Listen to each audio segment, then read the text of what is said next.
A lot of people out there, including me, are constructing somebody they want to be, maybe from the parents' expectations, from friends, or whatever, our society says, this is being successful, But it's not really you.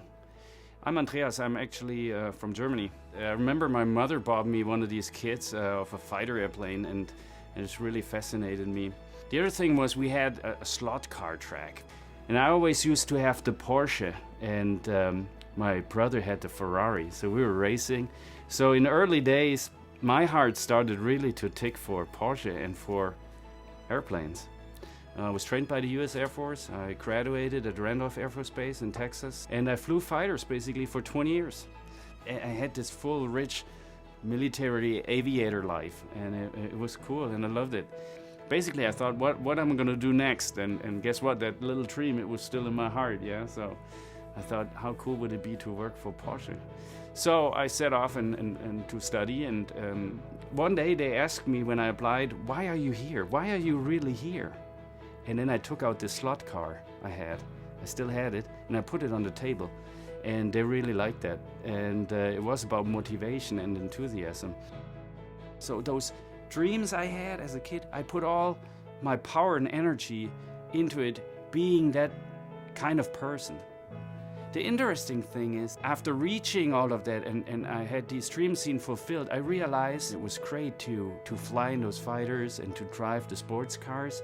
But getting a sports car like that, it was like nice for 4 weeks, and then it was a car. Right between when I moved from the Air Force to Porsche company, I met Jesus. It was really had a big impact for me. It was very profound, and I started to pray and live a life of faith. It is so much richer. It nourishes my soul so much more, and there's a lot of joy that came into my life, and that joy lasts forever. It's not getting boring after 3 months. I realized that Andreas is made for something specific, and this is basically something I was allowed to find out. I was a person who constructed somebody I want to be, and I got that. But then to realize at the end, if I ask Jesus, who do you want me to be? Who am I?